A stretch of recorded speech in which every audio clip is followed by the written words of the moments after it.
예, 이정민 훈장입니다.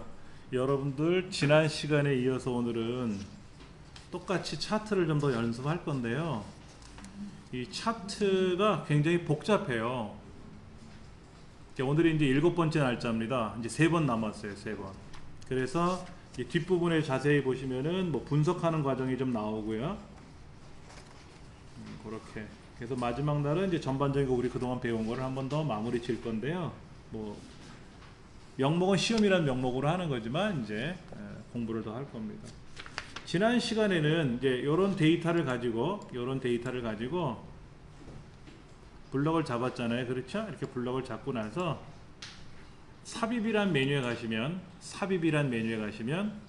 세로 막대형 뭐 이런 걸 만들기도 하고, 그렇죠? 얘가 모양새가 마음에 안 들면 지우지 말고 왼쪽에 차트 종류 변경, 차트 도구 메뉴가 떴잖아요. 그 차트 종류를 변경해서 뭐 꺾은 선으로 바꾼다든지.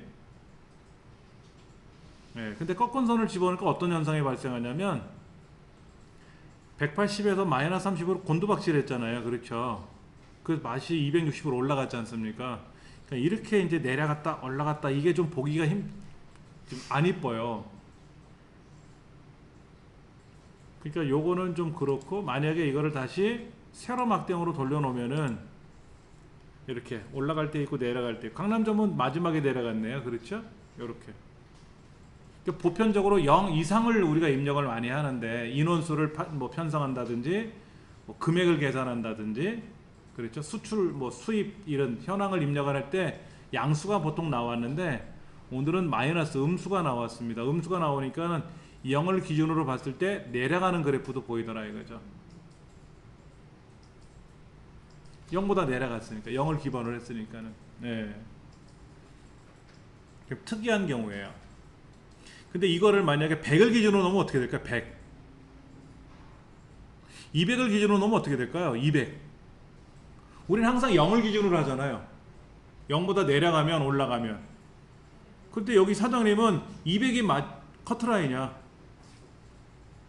그런 것도 가능하거든요. 한번 같이 한번 해볼게요. 이 왼쪽에 숫자를 바꿔볼 거잖아요. 기준이 200이라고 했지 않습니까?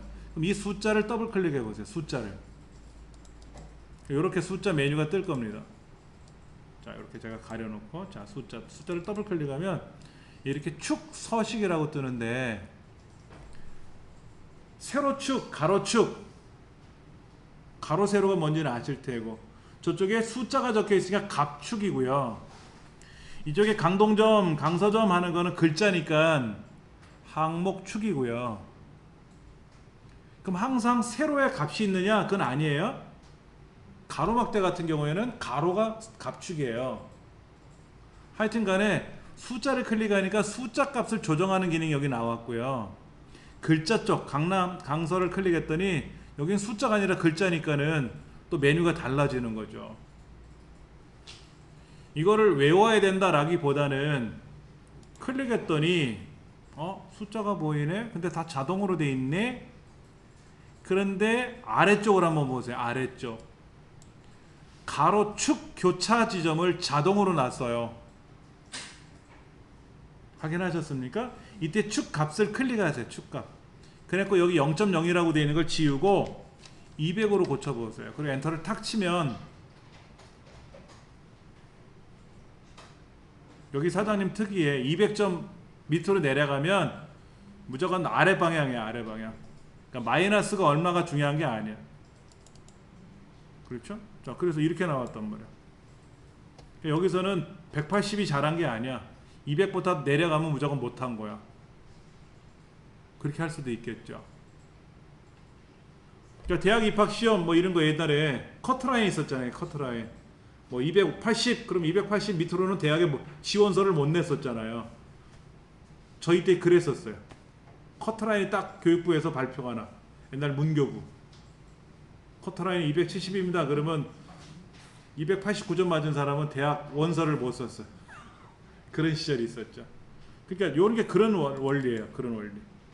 근데 보통 자동하면 0을 기준으로 하지. 0을 기준으로. 자, 그런데 보세요. 이렇게 차트를 만들어 놓고 보니까는 원 시트 따로 차트 따로 만들어야 되잖아요. 그리고 내려갔다 올라갔다가 내려간 상태에서 올라가고, 여기는 올라갔다 내려가고, 여기는 내려갔다가 계속 올라가고. 이거를 여기다 보여주면 안 되나? 여기다? 여기 비고란에다 조그만 그래프로. 큰 그래프 이거 예를 들어서 얘를 작게 줄여봤자 의미가 없어. 이게 의미가 없어. 그러니까 여기다가 그래프를 한번 만들어 보자 이거죠. 그거를 우리 책엔 뭐라고 부르는 거예요? 스파크라인. 자, 그럼 한번 해볼게요.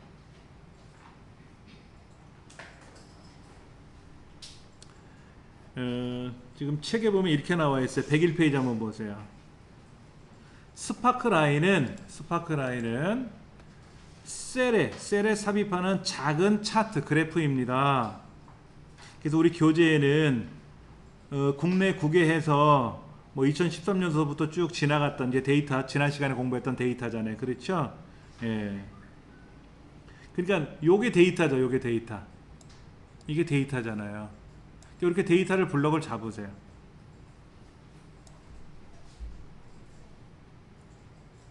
그리고 우리 책에 어떻게 하라고 되어 있습니까? 삽입. 뭔가 집어넣어야 되니까 삽입이죠. 여기 보니까 스파크라인이라는 그룹이 있어요. 그렇죠? 요거는 엑셀 2007에는 없습니다. 엑셀 2010부터 새로 나온 기능이에요. 그래서 꺾은 선을 할까요? 책에선 꺾은 선 하라고 되니까 꺾은 선 해보죠. 뭐 꺾은 선 클릭을 하면 그래 좋다 이거야. 여기는 데이터를 가지고 조그만 그래프 만들어주는데 어디에다 출력해 줄까? 그러면 여기 위치 범위 껌뻑거리잖아요. 여기요. 그때 피고란을 블럭 잡아주면 되지. 확인 눌러주면 뿅 하고 생기는 거예요.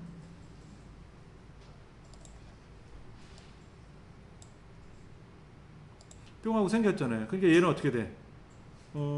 잘 나가다가 내려갔다 올라가고, 두 번째 강서점은 밑바닥에서 쫙 올라갔다가 살짝 내려갔고, 강남점은 어떻게 돼요? 잘 가다가 뚝 떨어졌어. 강북점은 계속 올라가고 있어.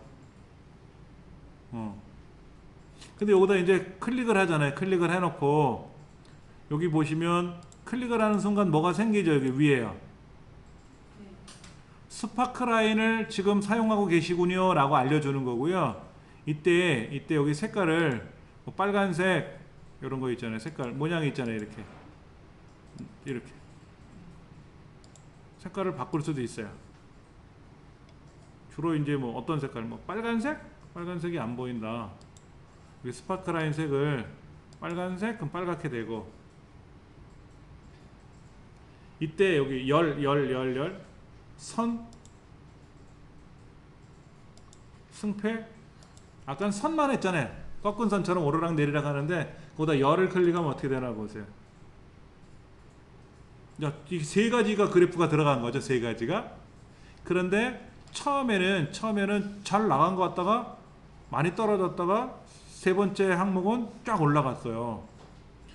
네 번째 이 강북점은 탄탄히 이렇게 처음씩 막 늘어나고 있어요. 그렇죠? 요것만 놓고 비교해 보면 되지. 자, 얘가 이렇게 놓고 비교했을 때 이렇게 놓고 보고 하면 알 수 있지.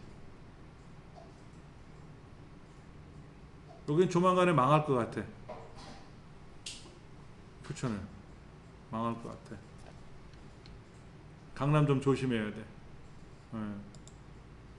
모르지. 4월 달에 더 잘 될지 모르겠지만 일단 이 그래프상에서 그렇게 보이는 거죠. 이것이 자그마한 차트인 스파크라인이다. 그래서 스파크라인에 대해서 뭐 높은 점, 낮은 점, 음수점. 자, 음수를 클릭하는 순간 색깔이 바뀌죠. 그렇죠? 여기도 있어요. 여기 있는 걸 가지고 이렇게 요걸 클릭해 볼까요? 이거.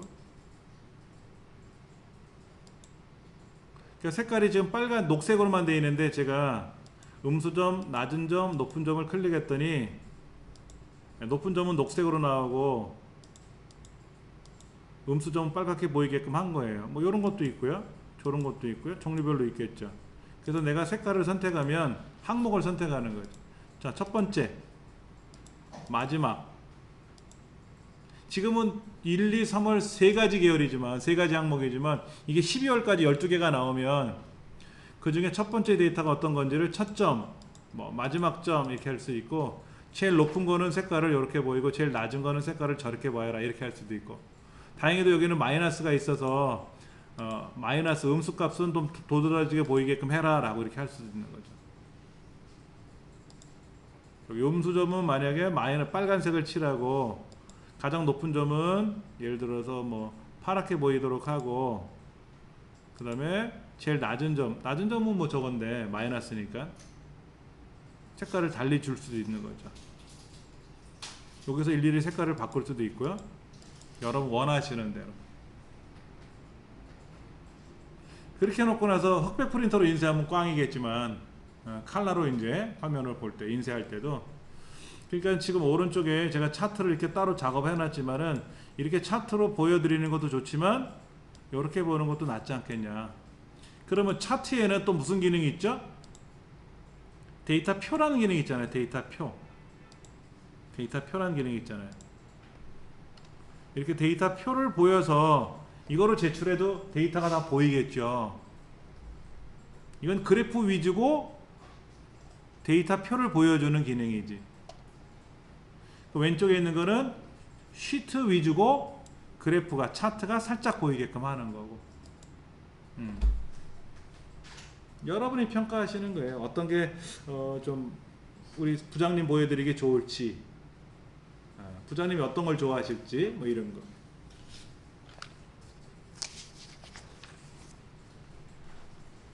야, 102페이지로 한번 가봅니다. 시트 2번을 한번, 밑에 시트 2번을 클릭해서요, 102페이지에 있는 데이터를 입력해 볼 건데요. 지금 얘는 차트를 위로 올려놓은 바람에 데이터가 내려가 있지 않습니까?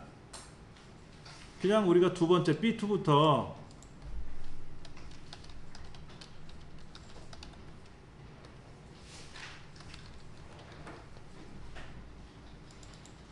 (2013년서부터) (2016년까지) 이렇게 집어넣는데,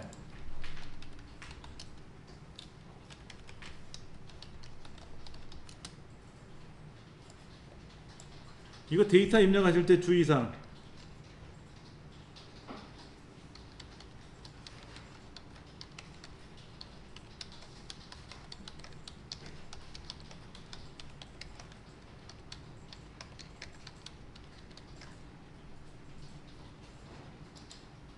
명자는 쓰는 거 아니에요. 명자는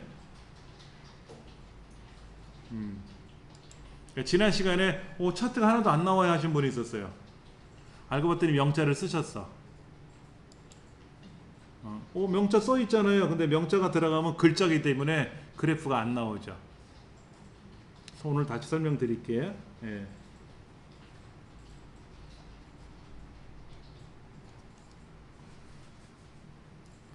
자, 이 차트에서 다시 한번 말씀을 드릴게요. 지금 제목을 입력하고 차트를 만들었어요. 그렇게 해서 여기다가 삽입 명령을 걸어 가지고 원형 그래프를 했는데, 이 원형 그래프의 종류는 이렇게 그냥 2차원 평면 원형이 있고요. 평면 원형이 있고, 3차원 입체형이 있어요. 입체형이 있는데, 입체 가치가 좀 많은데 이거는 뭐 고치면 돼요. 우리 책에는 약간 눕혀져 있는 건데 이렇게 입체로 한번 만들어 볼 겁니다. 그리고 원형 그래프는 데이터를 아무리 많이 줘도 소용없어요. 요렇게만 하든지 요렇게만 하든지 해요. 그래서 여기 있는 행렬, 데이터 전환, 행렬 전환을 누르면 2013년도 거만 하든지 아니면 내국인 거만 하든지 그렇게만 차트가 되는 거예요. 내국인, 외국인이 한꺼번에 안 나와요. 그리고 알아서 제목이 그렇게 바뀌죠.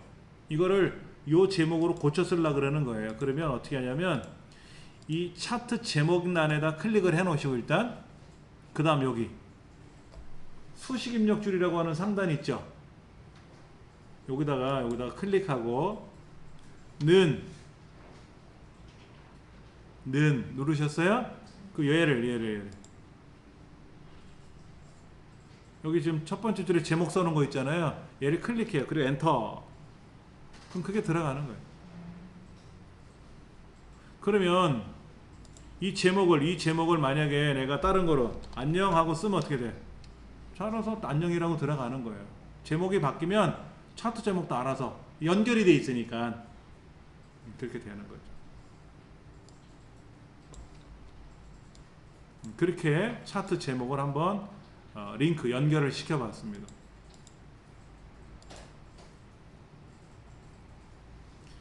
그 다음에 이제 오른쪽에 범례도 있고 색깔별로 보는 거죠.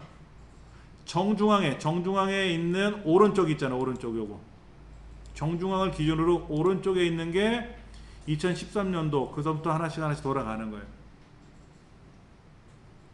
자, 이때 이 원형 그래프 아무거나 더블 클릭해 보세요. 더블 클릭하셨어요?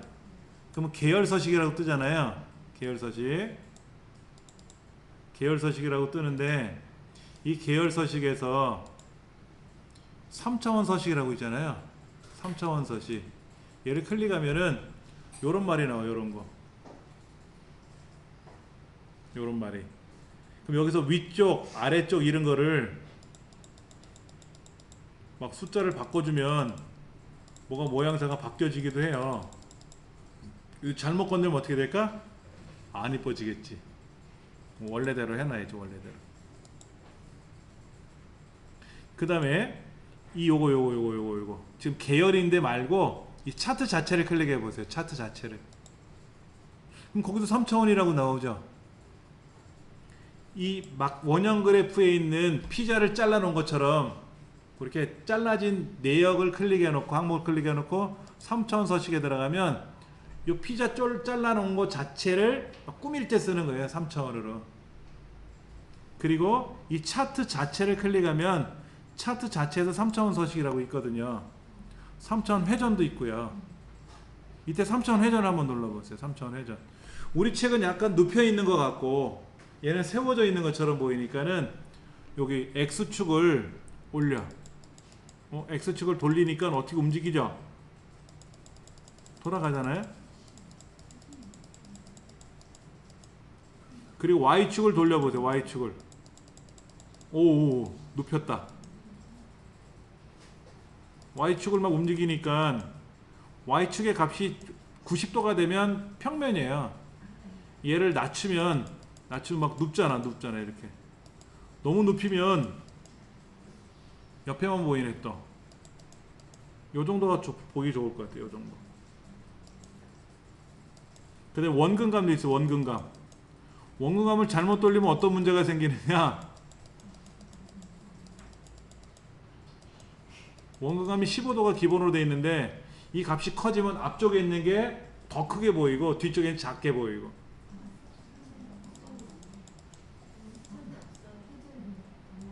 자, 다시 보세요. 얘를 아까 이렇게 돼 있었잖아요. 제가 어디든지 더블 클릭하세요 그랬는데 이 색깔이 들어있는 계열을 더블 클릭했어요. 이때 3차원 서식도 있고요. 그 다음에 제목을 클릭하면 제목 서식이 뜨고 차트를 클릭하면 차트 서식이 떠요. 알아서. 이 차트 자체에 3차원 회전하는 기능이 있다고 해서 말씀을 드렸는데 0도 X축은 얘를 움직여보면 피자판이 돌아가고 있죠?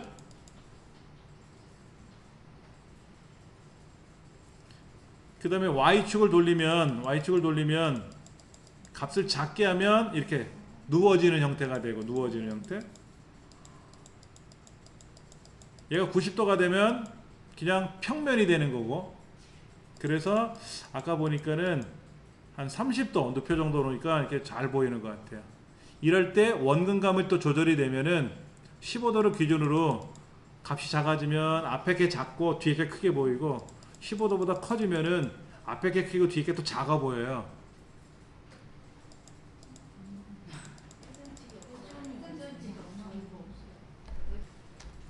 2014년도 빨간색에 값이 되게 작지 않습니까? 그러니까 얘를 한번 클릭해요. 여기 막 이 원형 그래프 있는데 피자 조각을 클릭해. 그리고 2014년도 빨간색을 한번 다시 클릭해. 그리고 얘를 밖으로 잡아 당기면 쑥 빠져요. 다 빼면 그렇고, 그냥 처음부터 잡아 당기면 통째로 빠져. 다 서로. 그러니까는 내가 선택하고 싶은 거를 클릭해. 처음에 클릭하면 전체가 선택되고, 보라색, 그럼 보라색을 한번 더 클릭해. 그리고 얘를 밖으로 빼내면 밖으로 빠져. 다시 안쪽으로 당기면 결합하고, 또 빨간색을 선택하고 밖으로 당기면 밖으로 빠진다고. 여기다 이제 어쩌고 저쩌고. 그러면 2014년도가 뭐가 문제가 있었네, 이렇게 알 수가 있는 거죠. 근데 값이 없죠, 얘는요. 원형 그래프는 특징이 뭐냐면 딱 보시면 아시는 거예요. 그냥 피자를 크게 쪼개느냐 작게 쪼개느냐 이거죠. 아무리 봐도 2014년도는 이게 둘째가 먹을 건지 첫째가 먹을지 몰라도 가위바위보에서 이거 선택하는 애는 울겠지. 엄마 나 저 뒤에 있는 거죠, 이렇게 하겠지. 그 다음에 이 차트에다 클릭하고요. 차트에다 클릭하고 레이아웃에 가시면 레이블을 넣어줄 수 있거든요. 레이블. 대입 바깥쪽 끝에, 안쪽 끝에, 안쪽 끝에, 뭐 자동 맞춤 이런 것도 있는데, 안쪽 끝에 그럼 안쪽 끝에 나가 있고, 가운데 그럼 가운데로, 가운데보다는 안쪽 끝에가 나을 것 같아. 바깥쪽 끝에로 나가면 이 파이 이 원형 그래프가 좀 축소가 돼요. 그래서 바깥쪽 끝에, 안쪽 끝에, 안쪽 끝에로 들어가야 좀 좋아. 그 다음에 여기 뭐 몇 명 숫자 보이죠? 그 몇 명 숫자 보이는 거를 더블 클릭하시면 또 그거에 대한 서식이 뜨거든. 그럼 여기에 값만 보이지 말고 백분율도 보이게 하세요. 백분율. 몇 프로, 몇 프로, 몇 프로. 원형 그래프 자체가 퍼센트로 보여주고 있잖아요.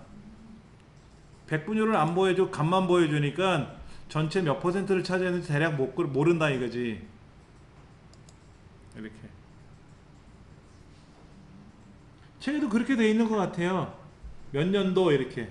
여기 보면 항목 이름이야, 계열 이름이야. 항목 이름이네, 항목 이름. 계열 이름 말고 다 어차피 내국이니까 계열 이름 빼고 항목 이름하고 값하고 백분율하고. 지시선 표시는 뭐냐면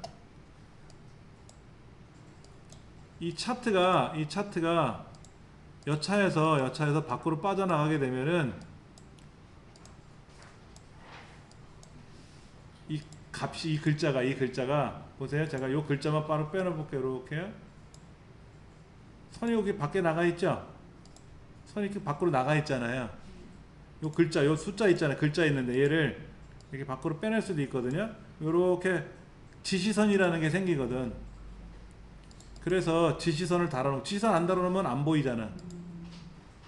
그게 이 숫자가 여기 있으면 좀 그렇고, 어디 있어야 좋아? 아까 얘 그냥 안쪽 끝에 있으면 돼요. 근데 지금 보시는 게 항목 이름도 보이죠? 몇 년도? 값 몇 명 보이죠? 백분율 몇 퍼센트 보이잖아요. 여기 보니까 구분기호가 뭐로 돼 있나 보세요. 구분기호가 컴마로 구분되어 있다 그랬잖아요. 컴마로. 그러니까 몇 년, 몇 명, 몇 퍼센트가 컴마로 구분되어 있잖아요. 얘를 줄바꿈하면 어떻게 돼? 줄바꿈. 몇 년, 몇 명, 몇 퍼센트가 줄이 바뀌어 있죠. 줄바꿈 여기. 공백을 하면 어떻게 돼요? 공백하면 세미콜론 하면 몇 년, 몇 명, 몇 퍼센트가 세미콜론으로 구분된단 말이야. 보통 쉼표로 되어 있는데 2013년하고 몇 명, 몇 퍼센트는 몇 명, 몇 퍼센트도 같은 줄에 있잖아요. 몇 퍼센트. 그러니까 이게 차트가 지금 보세요. 차트를 크게 하면, 차트를 크게 했잖아요. 제가 그게 한 줄로 쫙 나타났잖아. 근데 그거를 뭐로 했다? 줄바꿈. 그러면 알아서 줄이 바뀐다고. 줄이 바뀌었잖아. 아까는 차트가 조그맣으니까 아까 차트가 조그맣으니까는 컴마로 쉼표로 했을 때 어떤 거는 줄이 바뀌고 어떤 거는 붙어 나오는 현상이 발생하는 거고, 차트가 크면 이렇게 옆으로 나온단 말이에요. 옆으로 이어서. 근데 그러지 말고 줄을 바꾸세요 라고 하면 각각 줄이 바뀌죠. 이때 안쪽 끝에 그러면 어떻게 돼? 이게 안쪽 끝이고 바깥쪽 끝에 가운데, 그럼 또 가운데 들어가야지. 근데 가운데다 보면 이쪽 저쪽이 붙어 있을 수도 있죠. 그래서 안쪽 끝에 라고 해서 밖으로 펼쳐 놓은 거예요. 얘를 바깥쪽으로 내보내면 차트가 작게 보여서 좀 불편해 보일 수도 있고, 그럼 여러분 이제 편하신 대로 하시는 거죠.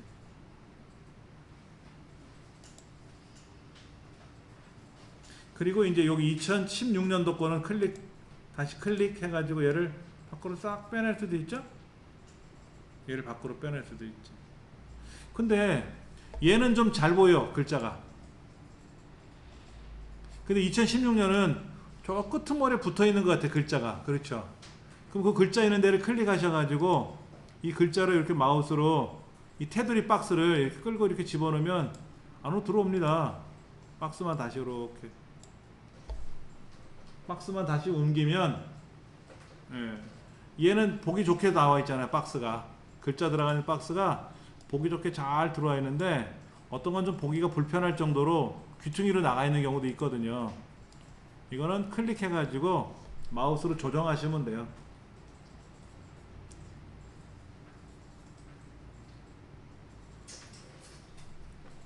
그러면 이 범례는 필요할까? 오른쪽에 범례라는 항목이 있잖아요. 그렇죠? 이 범례는 없어도 되겠지. 어차피 막대 그래프 안에다가, 원형 그래프 안에다가 몇 년도 몇 년도 몇 년도라고 써 붙였으니까. 그래서 우리 책에 보시면 범례가 없는 거예요.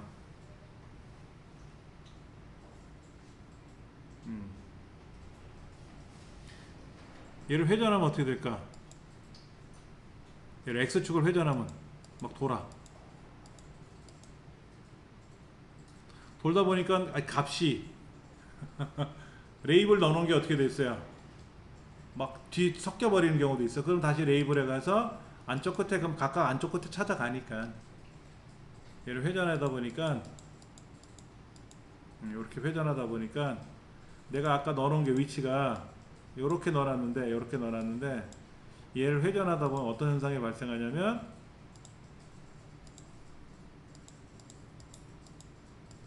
보세요. 얘는 밀려나가잖아, 요 값이. 그럼 얘를 다시 또 끌어다 올려도 되고,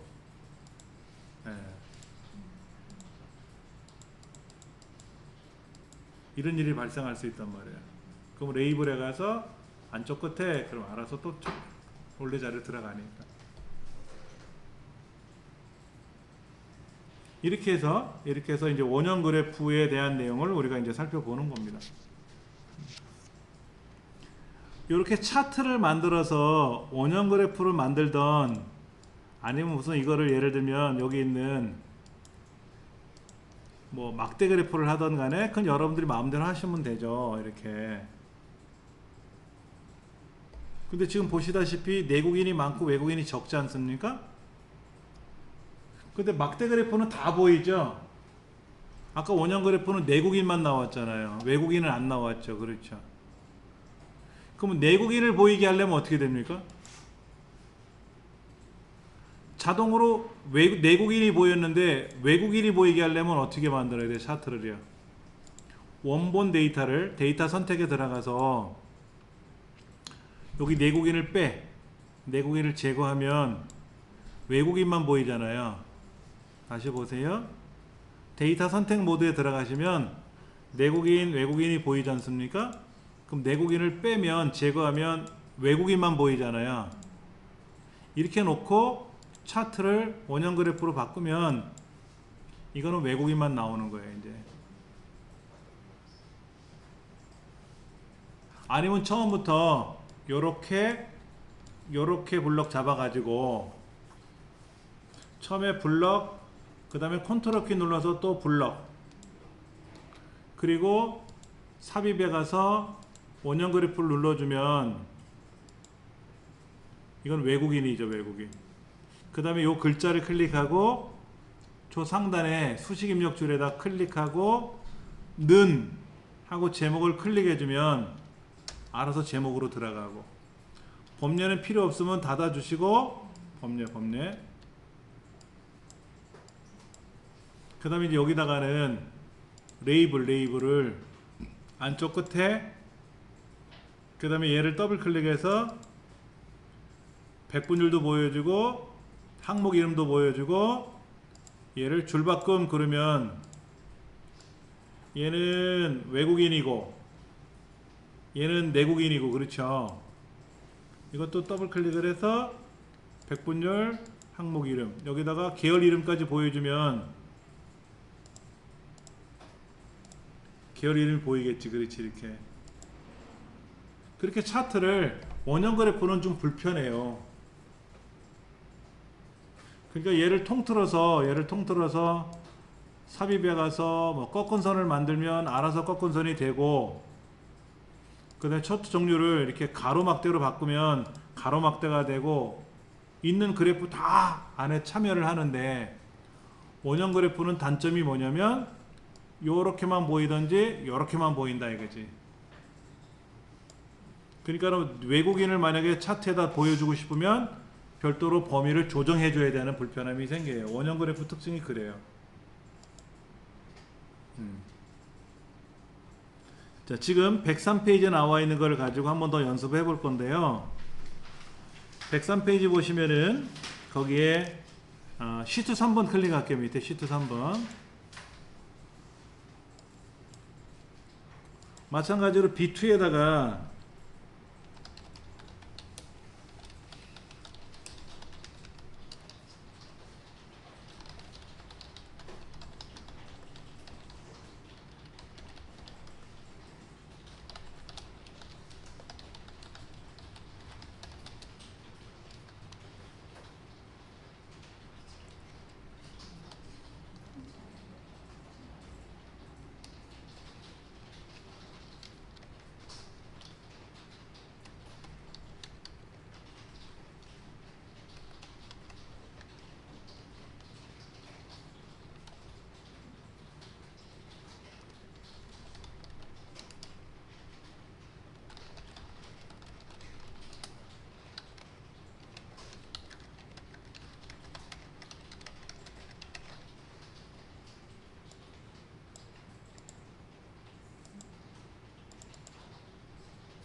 데이터에 이제 영어 들어가 있고, 영어 대문자 소문자 구별해야 되고, 이런 게 이제 화딱지가 나죠. 예. 자, 데이터를 블럭을 잡고요, 차트를 만들 겁니다. 삽입. 이때 가로막대를 한 것 같은데, 그렇죠? 가로막대 이렇게 한 것 같아요. 이렇게.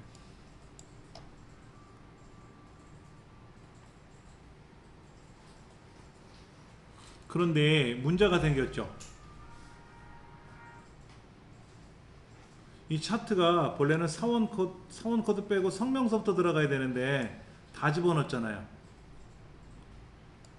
그렇지 않습니까? 그러면 이 데이터 선택에 들어가서 성명서부터 다시 블럭 잡으세요. 성명서부터. 그러면 차트가 이렇게 바뀔 겁니다. 앞에 사원 코드가 빠질 거예요. 아까는 블럭을 다 잡았잖아요. 다 이렇게. 그러니까 여기는 글자, 사원 코드, 성명이 글자잖아요. 그리고 신용도, 고가, 능력이 숫자지 않습니까? 어차피 차트는 숫자만 나올 거 아닙니까?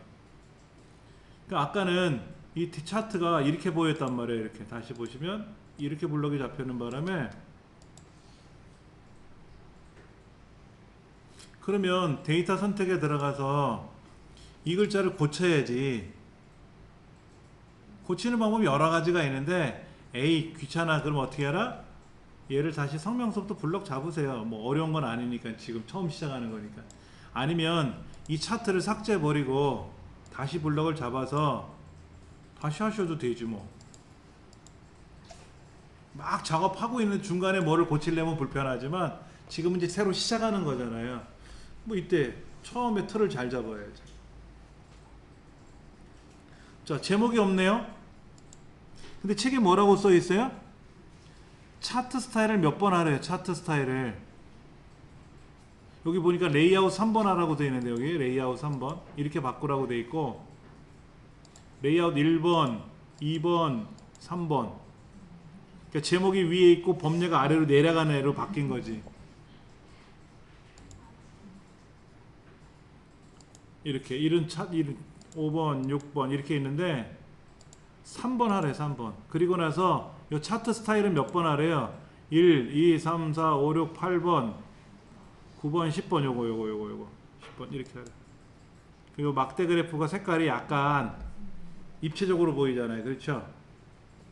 이렇게 꾸미래. 책에 그렇게 써 있는 거예요. 근데 차트 제목은 이렇게 쓰면 불편하죠? 어떻게 한다고요? 차트 제목을 요 글자로 고쳐야죠? 그러니까 보고 입력하는 게 싫으니까 차트 제목 클릭하고 수식 입력줄을 클릭하고 는 하고 요 제목이 써 있는 항 셀을 클릭해 주면 엔터. 그럼 이 글자가 자동으로 일로 오는 거죠. 여기는 내역서라고 써놓고 여기는 보고서라고 쓰고 그러면 헷갈리지. 똑같은 제목이 들어가야지. 그래서 만약에 이거를 인사곡과 보고서라고 바꾸면 얘도 보고서로 바뀔 테고 알아서 얘가 내역서면 내역서, 보고서는 보고서 똑같이 따라간단 말이야. 그게 아무래도 낫죠. 그 다음에 얘를 여기다 이렇게 맞추는 게 좋겠지? 맞추면 이렇게 맞춰도 괜찮지. 뭐 넓어도 돼요. 넓어도 돼. 그래서 시트를 클릭하고 파일에 가서 인쇄를 누르면 이렇게 나와요. 이렇게.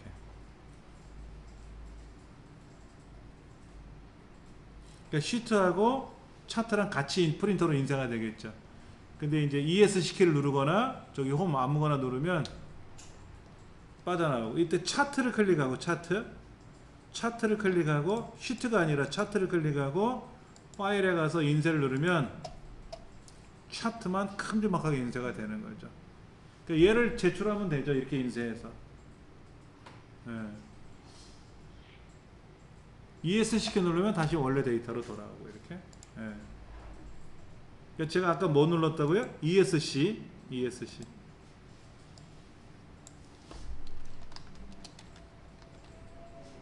본래 줄임말이에요. Escape의 줄임말입니다. 이게 탈출.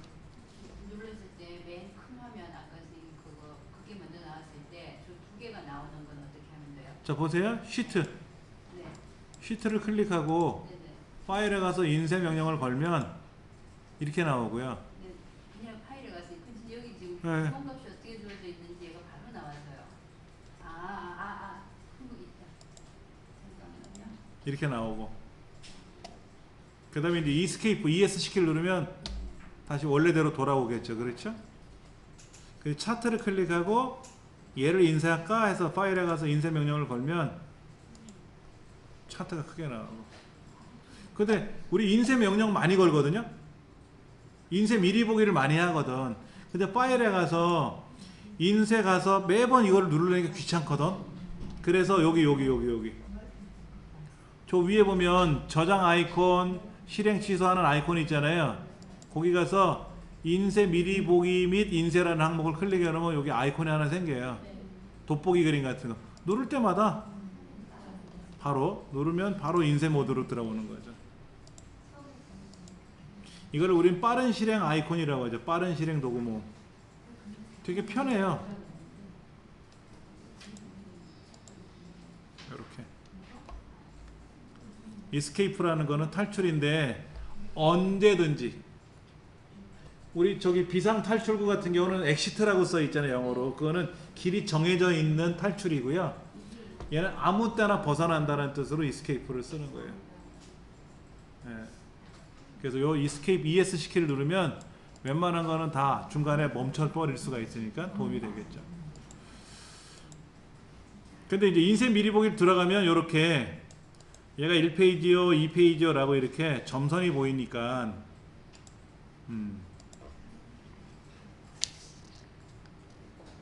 그런데 보세요. 이 차트가 시트에 붙어 있으니까 예를 들어 얘를 이렇게 해서 어디 가려버릴 수도 있고 또 불편하거든요. 그래서 얘를 저 차트 이동을 눌러 볼 겁니다. 차트를 클릭하면 차트 도구라는 메뉴 세 가지가 뜨잖아요. 그 중에 첫 번째 디자인이라는 메뉴 탭에 가시면 끝에 차트 이동이에요. 아니면 여기서 오른쪽 눌러서 여기서 차트 이동하셔도 됩니다. 예, 차트 이동을 누르셔가지고 여기 새 시트라고 있죠. 차트 시트. 우리가 지금까지 봤던 거는 뭐냐면 워크 시트였죠. 근데 차트 시트라는 게 따로 있어요. 차트만 따로 보관해주는 시트. 그래서 확인 누르면은요, 그냥 딱 종이 시트 하나가 요거로만 나여 있는 거예요. 요거만 하는 시트. 워크 시트는 없는 거죠. 그러니까는 시트 3번 밑에 시트 3번에서 화면 밑에 시트 3번에서 차트를 만들었잖아요. 시트 3번에서 이 차트 만든 거를 이동했지 않습니까? 그러면 왼쪽에 생성이 돼요.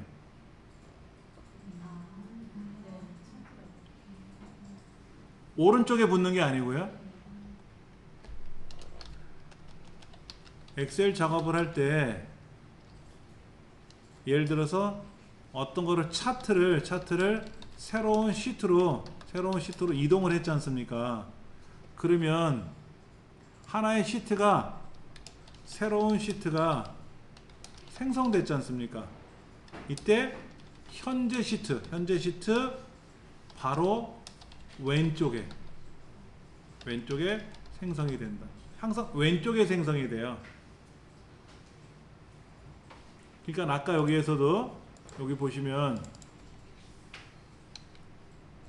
자 A에 B하고 C가 있는데 C에다 클릭하고 오른쪽 바로 가기 메뉴 마우스 오른쪽 버튼으로 삽입을 누르면 왼쪽에 생성이 돼요. 얘를 삭제하면 바로 삭제가 돼. 만약에 이렇게 B, C 두 개를 선택해. B, C 두 개.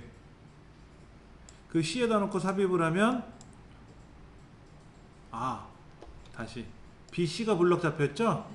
그러니까 B 왼쪽에 들어가야지. 만약 C, D 블럭 잡고 삽입을 하면 어떻게 된다? 예, 그 성명 자리에 앞으로 들어가니까 여기 C 이렇게 블럭을 잡았으니까 C를 기준으로 C 왼쪽에 생성이니까 내 자리가 밀려나면서 앞에 두 개가 생기는 거죠.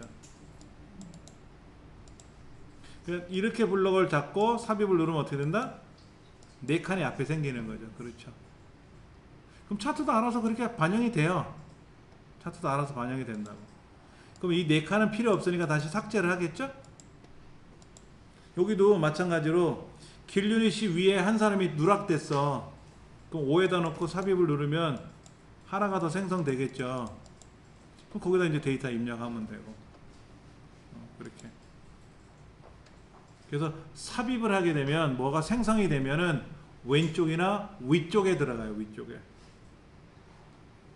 오른쪽이나 아래쪽에 들어가지 않고 왼쪽이나 위에 생기니까 그게 조금 어색해 하세요. 왜 왼쪽에 생기지?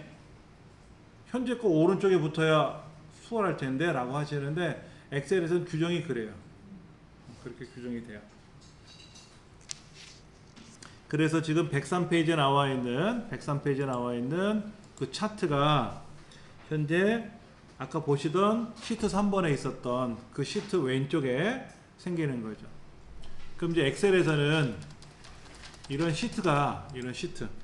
시트는 아까 워크 시트가 있고요. 워크 시트가 있었죠.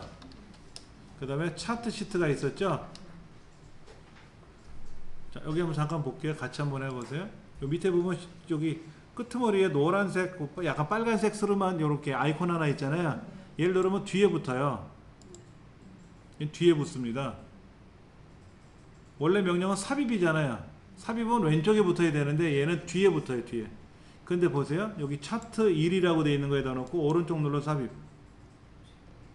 차트 1에다 놓고 삽입을 누르면 왼쪽에 들어가겠죠. 근데 물어요. 어떤 시트가 필요하세요? 워크시트가 필요하세요? 차트 시트가 필요하세요? 매크로 시트가 필요하세요? 다이alo그 시트가 필요하세요? 어떤 시트가 필요하신 거예요? 물어봐요. 그 시트가 4가지죠? 전체 4가지. 전체 4가지 종류의 시트가 있는 거예요. 그래서 합해서 255개까지 시트를 생성할 수 있다. 그러니까 연습장으로 말하면 연습장을 255개를 집어넣을 수 있는 거죠.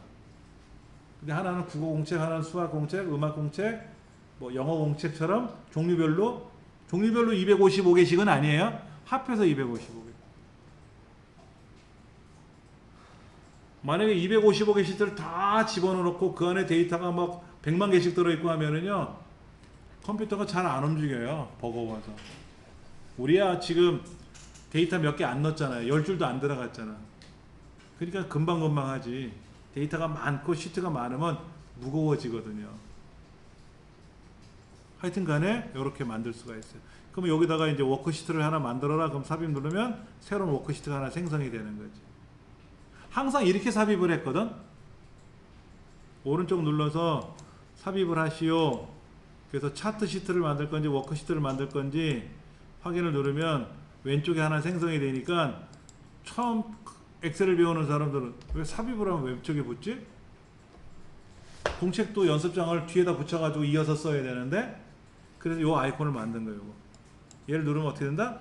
뒤에 붙지. 뒤에. 그리고 이렇게 아무것도 없는 시트를 오른쪽 눌러 삭제를 하면 군소리 없이 삭제가 돼요. 군소리 없이 삭제가 착착착 된다고. 이것도 쉬프트 키 눌러서 클릭을 하면 여러 개가 블럭이 잡히잖아요. 그럼 이것도 한꺼번에 삭제가 돼요. 근데 이렇게 데이터가 들어가 있는 얘를 삭제를 하지 않습니까? 얘를 삭제하면 어떤 현상이 발생하느냐? 스피커를 켜놓고 한번 경고 메시지가 떠요. 이때 삭제를 누르는 순간 어떻게 된다? 못 살려. 이거는 하늘이 두 쪽 나도 못 살려요. 그럼 어떻게 하면 좋을까? 비자금 관련된 데이터가 있으면 그 시트를 삭제하고 저장을 하는 거예요. 검찰이 와서 막 조사를 하겠죠? 그럼 못 살려. 근데 바보가 어떻게 하는지 아세요? 비자금 관련된 데이터, 이 파일 자체를 삭제. 이거는 100년 전에 삭제한 것도 다 찾아내. 이런 거 가르쳐주면 안 되는데. 그러면 진짜 검찰이 이 시트를 삭제하면 못 찾을까? 우리는 못 찾아도 전문가들이 있으니까 삭제한 거 찾아내겠죠. 그러니까 미운 짓 하면 안 되겠지. 네. 자, 일단 그렇게 해서 차트를 만들었어요. 차트는 종류가 많고 기능이 많은데 다 종류별로 실습해 볼 수는 없어요. 너무 많아서. 자, 그러면 104페이지에 나와 있는 걸 한번 해볼 겁니다. 근데 데이터가 좀 적죠, 그렇죠? 내일쯤이나 모레쯤 다음 시간쯤에는 제가 예문을 드릴 거예요. 양이 어마어마하게 들어있는 데이터를 입력할 필요는 없으니까 데이터 예문을 드리고 그래갖고 실습을 해볼 겁니다. 데이터 3개 가지고 차트를 만들면 재미없어요. 데이터가 5,000개가 들어있는 걸 갖고 차트를 만들면 굉장히 어렵죠. 그리고 지금 데이터 분석하는 과정을 배울 거거든요. 분석하는 거. 이 분석하는 과정도 데이터가 10개가 있으면 10개를 뭐하러 분석해? 데이터가 100만 개 들어있어야 분석하는 거죠. 그렇죠. 그래도 연습이니까 입력 한번 해봅시다.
요거 하나 더 넣으세요. 자녀 자서. 항목을 하나 더 넣으실 겁니다.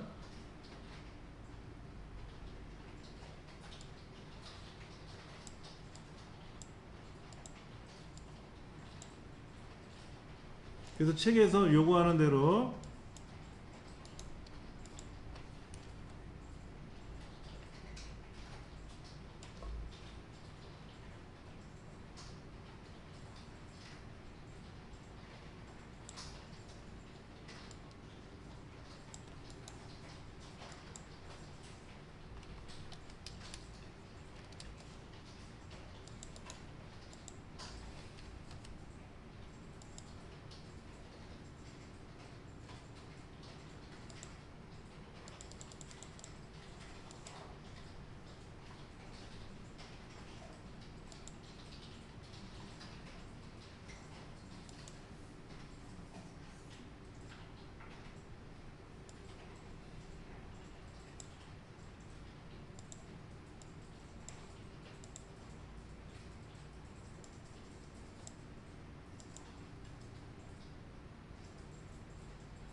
는 좌석수 클릭하고 빼기 예매 수량.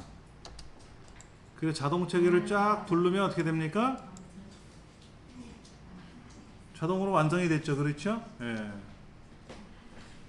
그럼 이제 이걸 가지고 작업을 해보려고 그래요. 분석을 하려고 그러는데 뭐냐면 예매 수량을 클릭하고요. 예매 수량의 동네, 이 동네에다 클릭을 해놓고 글자를 클릭하던 숫자를 클릭하던 동네에다 클릭해놓고 상단에 데이터 메뉴 탭을 와보세요. 데이터 탭. 오름차순, 내림차순 한번 해보세요. 잠깐만. 되돌리면 원래 데이터 순서를 모르죠. 원래 데이터 순서. 원래 데이터 순서 꼬이면 안 되거든요. 그래서 여기 B에다 놓고요. B에다 놓고 오른쪽 버튼 눌러 삽입을 하나 할 겁니다. 하나 삽입을 해가지고 여기다가 뭐라고 쓸 거냐면요. 넘버라고 쓸 거예요. 넘버. N, O. 1, 2, 3, 4, 5.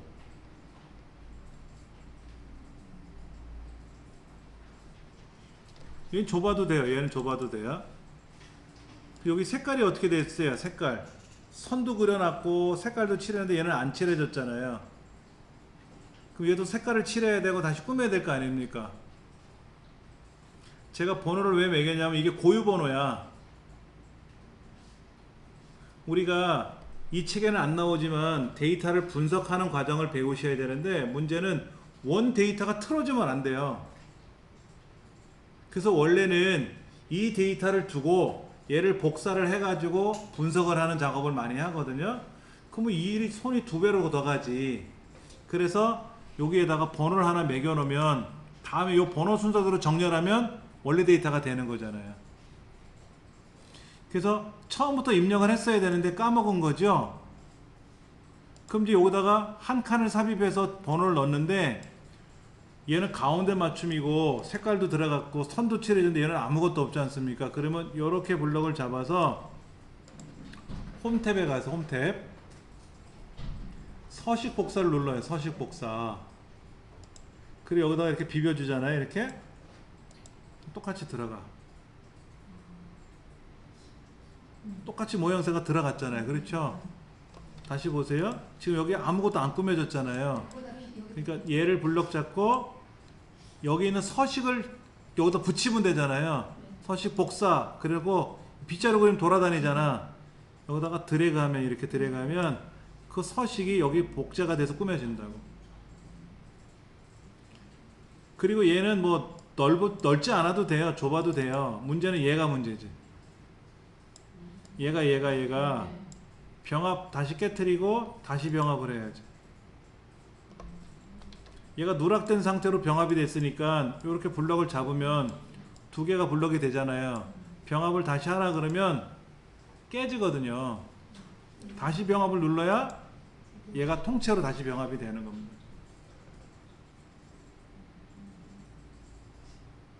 그래서 보통 제목은 제일 마지막에 꾸며요. 미리 제목부터 잔뜩 꾸며놨다가 항목이 추가되면 그때는 또 정신이 없어지니까. 그리고 이 너비도 굳이 이렇게 넓지 않아도 되죠. 이 너비가 좁아도 되잖아. 이렇게 좁아도 되잖아요. 그렇죠? 책에서는 일부러 좀 넓게 만들어 놓은 것 같아요. 자, 그 다음에 한번 보세요. 이 예매 수량에다 클릭해 놓고 데이터에 와서 오름차순, 내림차순, 뭐 그 공연명에다 클릭해 놓고 오름차순, 내림차순 막 한단 말이야. 여기 보면 자녀 좌석에다 클릭해 놓고 오름차순, 내림차순 했는데 원래 데이터로 돌려야 되잖아. 원래 데이터. 그러면 번호에다 클릭해 놓고 오름차순. 그럼 이게 원래 데이터 같아요. 그러려고 보통 앞에는 고유 번호를 넣어줘요. 정렬이란 말은 뭐냐면 순서대로 나열하는 걸 정렬이라 그래요. 그러니까 좌석수가 800, 900, 800, 900, 800 돼 있는데 그러면 큰 숫자가 위에 있을 건지 작은 숫자가 위에 있을 건지. 근데 800이 두 개 나오고 800이 세 개, 900이 두 번 있잖아요. 그럼 똑같은 800이면 어떻게 할 거냐 이거야.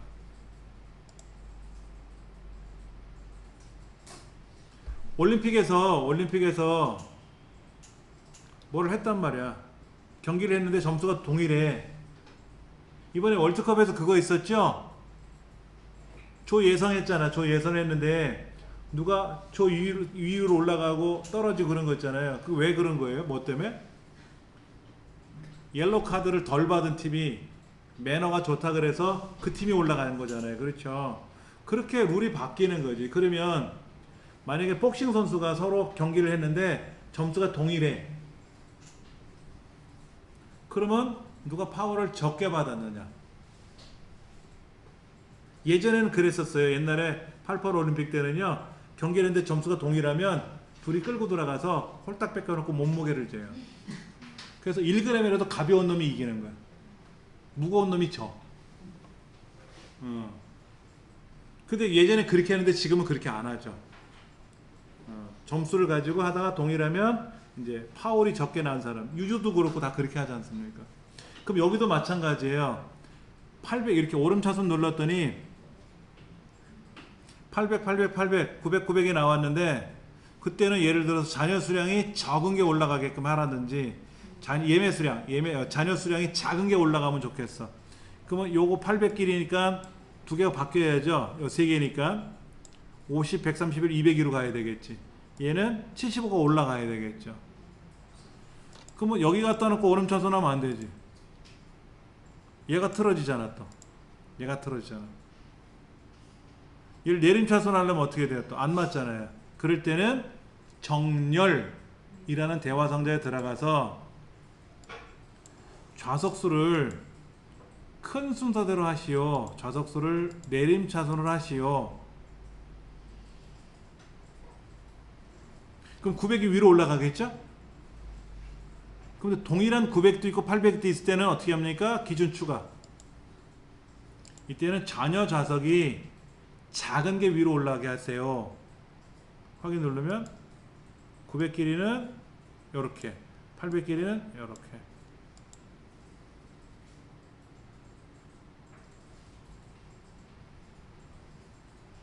그렇게 할 수도 있고.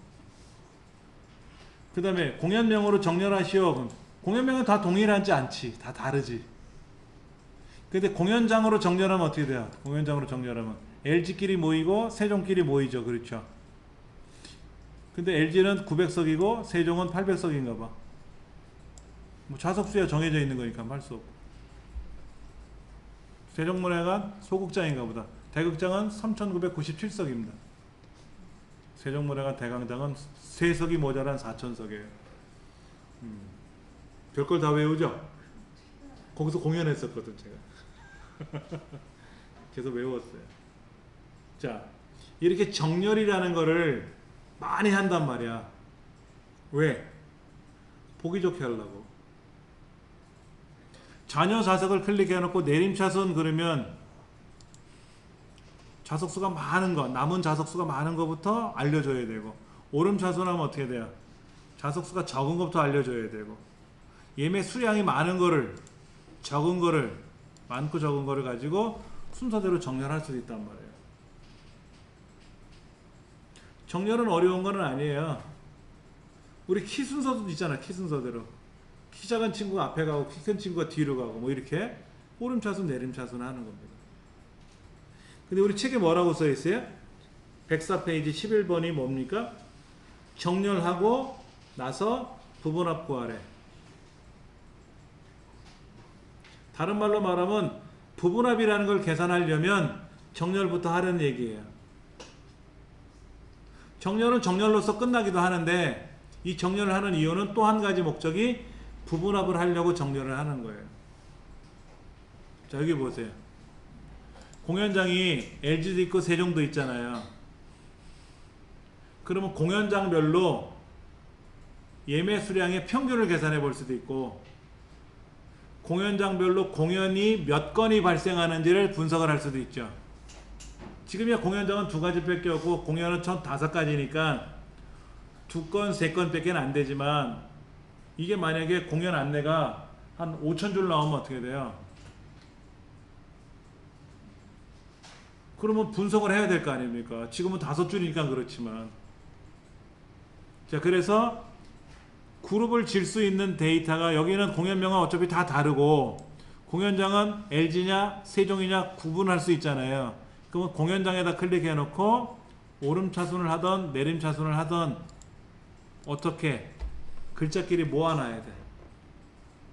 LG는 LG끼리 모으고 세종문화회관 세종문화회끼리 모으는 방법 중에는 보여드릴게요. 여기 있는 LG를, 여기 있는 밑에 있는 LG를 잘라내게 해서 여기다 붙이고, 요 세종문화회관은 잘라서 밑으로 내리고, 그럼 LG끼리 세종끼리 모이죠. 얼마나 힘들어? 이 동네 공연장에다 클릭해 놓고 오름차순 하면 한 방에 끝나는데. 그렇죠. 그리고 나서 저 끝에 부분합을 하라는 거예요. 이렇게 떠, 이렇게 부분합이. 부분합은 우리말로 그룹별 계산이에요. 부분적인 합계를 구하는 게 아닙니다. 그룹, 우리 104페이지 읽어드릴게요. 정렬은 순서대로 나열하는 것을 정렬이라고 한다 그랬죠. 오름차순, 내림차순 뭐 이런 거 있고요. 그 다음에 부분합은 데이터를 그룹별로 요약하는 기능이에요. 그룹별로 계산하는 거예요. 근데 그룹별로 작업을 하려고 보니까 LG는 LG끼리, 세종은 세종끼리 그룹을 전화야 그룹별로 계산하든지 할 거 아닙니까? 그래서 정렬 작업을 하는 게 제일 편하니까 정렬을 하고 그리고 부분합에 들어가라는 얘기죠. 그래서 부분합을 딱 클릭하면 무조건 부분합은 제일 왼쪽에 있는 항목 있잖아. 남바. 얘가 그룹할 항목이냐라고 우겨. 그리고 제일 끝에 있는 자녀 좌석 항목 있잖아요. 그 합계를 구하래. 무조건. 이건 아니지. 왜? 공연장으로 정렬했잖아. 그러니까 그룹할 항목이 뭐다? 공연장으로 바뀌어야 돼요. 그러려고 정렬한 거니까. 공연장별로 LG가 몇 건이 나왔는지 세종문화회관이 몇 건이 나왔는지를 분석하려고 정렬을 한 거잖아요. 당연히 공연장을 기준으로 그룹을 시켜야지. 이건 따라가야지. 정렬한 이유가 그룹하려고 한 거니까. 그 다음에 뭐 자녀 좌석을 하던 예매 수량을 하던 좌석수를 하던 그건 여러분 마음이에요. 합계를 계산하던 평균을 계산하던 뭐 최대값을 계산하던 아니면 여기 있는 공연명에다 클릭해 놓고 개수를 구하던 그건 여러분 마음이라고. 여기서 중요한 거는 뭐냐면 그룹할 항목이 뭐냐가 중요한 거지. 그러니까 공연명에다 클릭해놓고 공연명에다 클릭해놓고 개수를 선택할 거예요. 개수. 확인 누르면 LG아트센터는 2건, 세종문화회관은 3건, 합의 5건 이렇게 나와요.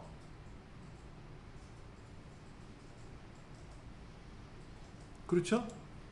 다시 부분합에 가서 그룹화랑 뭐 건들면 안 돼요. 공연장으로 고정을 시켜놔야 되고, 이번에 공연명 말고 좌석수 있잖아요. 좌석수. 좌석수를 클릭해 놓고 평균을 바꿀 거야. 평균. 허기야, 좌석수는 정해져 있지. 어떨 때 LG가 똑같은 LG 센터인데 좌석수가 500석, 800석 이러진 않겠지. 이거는 좀 의미가 없겠다. 다시 부분합에 가서 그럼 좌석수 말고 여기 밑에 예매 수량의 평균을 구해보죠. 평균으로 돼 있네. 그 확인.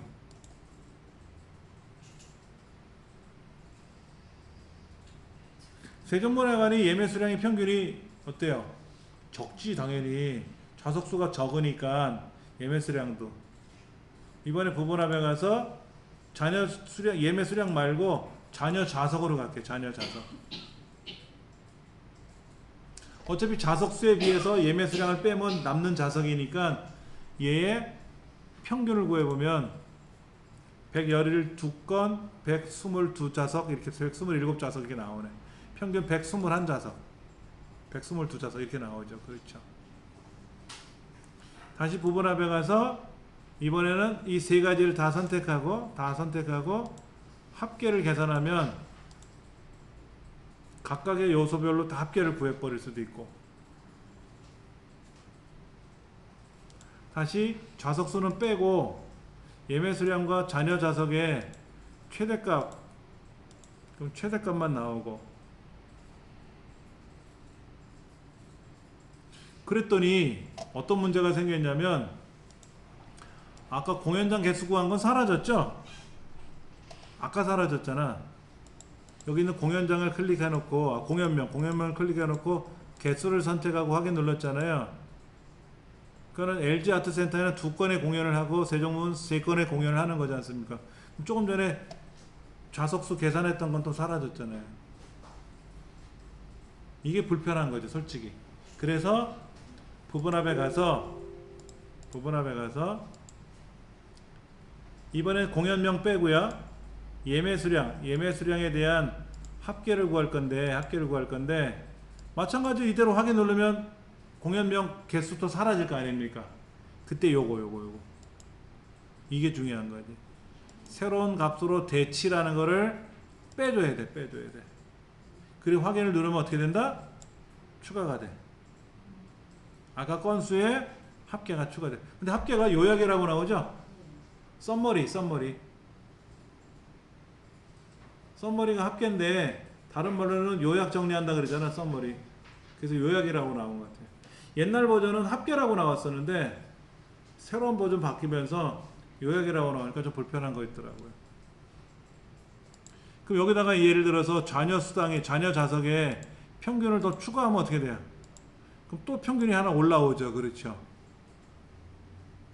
하나 더 올라올 수 있지. 그러면 개수하고 평균만 남기고 싶어. 요약은 빼고 싶어. 그럼 못 빼요. 그럼 어떻게 해야 돼? 여기 공연명의 개수를 구할 때 새로운 값으로 대치를 해주고 다시 새로운 값으로 빼준 상태에서 예매수 자녀 좌석에 평균을 바꾼다든지 이렇게 해서 하나를 더 추가를 하면 그때 이제 하나 올라가지. 중간에 있는 건 뺄 수는 없어요. 다시 처음부터 시작해야 돼. 그때는.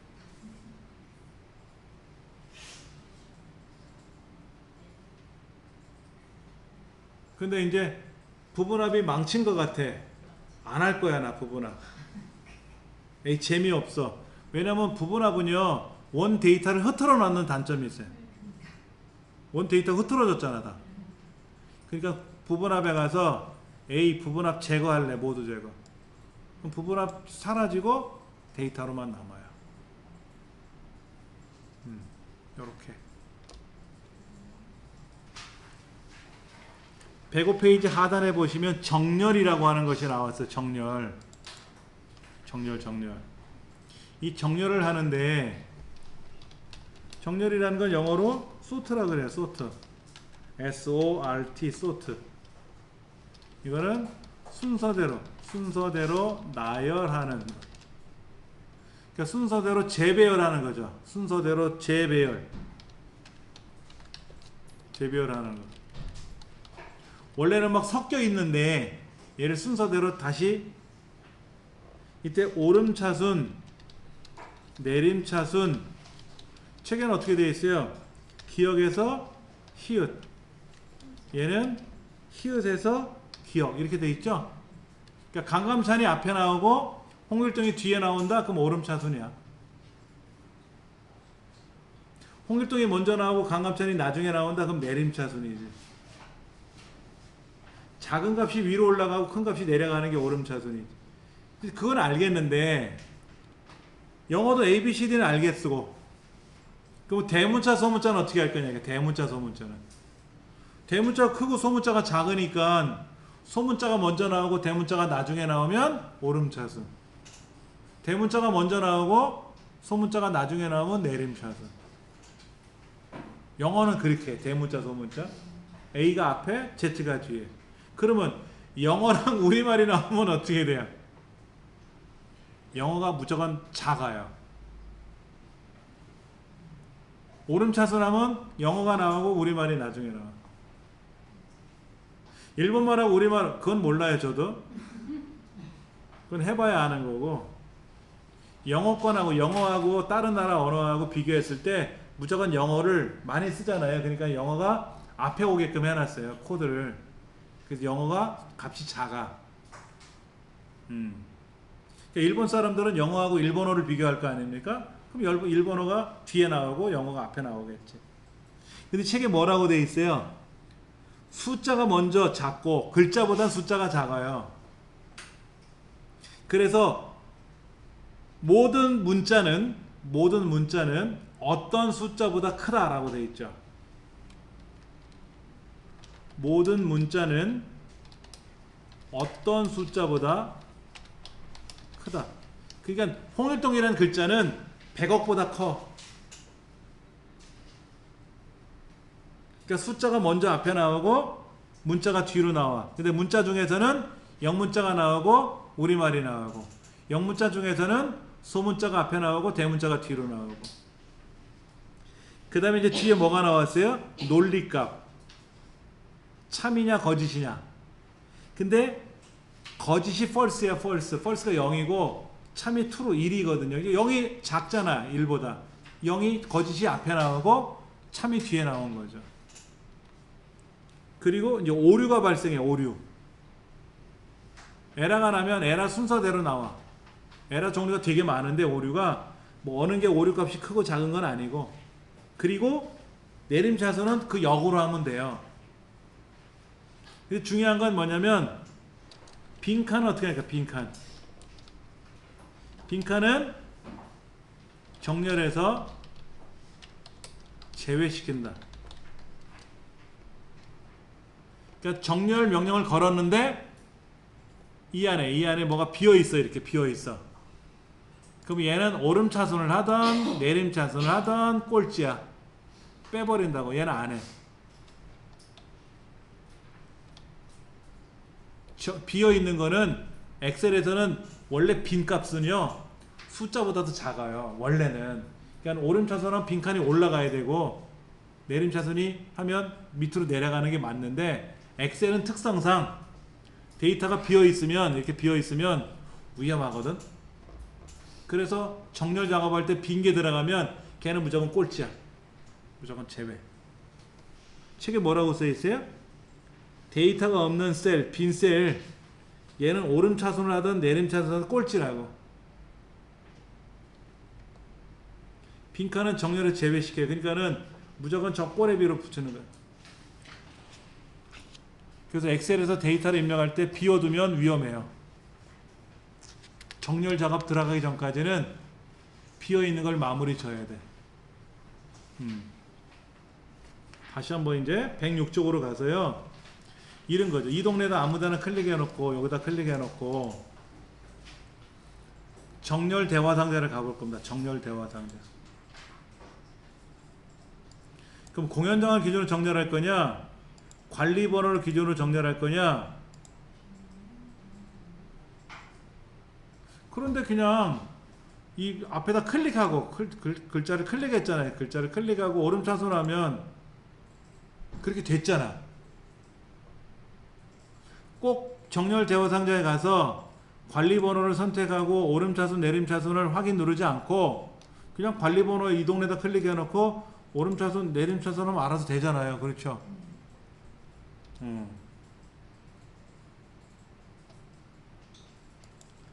그 다음에 아까 우리 하던 데이터 중에 동서남북이라는 정렬이 요거 한번 해보세요.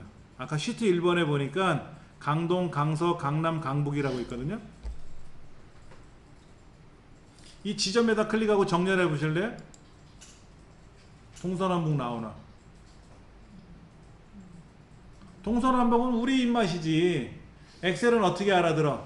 기억, 니은 순서대로. 그러니까 남, 동, 북, 서. 가나다 선으로 한단 말이야. 내림차순 하면 그것도 거꾸로지. 서북, 동남. 우린 동서남북으로 하는데. 그럼 내 입맛에 안 맞죠? 여러분들 요일을 정렬하면 어떻게 돼요? 요일. 일, 월, 화, 수, 목, 금, 토 이렇게 가야 되는데 정렬하면 금요일이 앞에 가요. 화요일이 히읗이니까 뒤로 가요. 그것도 이상하잖아요. 안 맞잖아. 그 월, 화, 수, 목, 금, 토일대로 맞아야 되잖아요. 그렇죠? 여기도 보세요. 여기도 정렬 대화 상자에 가서 지점명대로 정렬을 할 건데 오름차순 내림차순도 아니잖아. 동서남북은. 그렇죠? 이때는 사용자 지정 목록 여기 한번 들어가 보세요.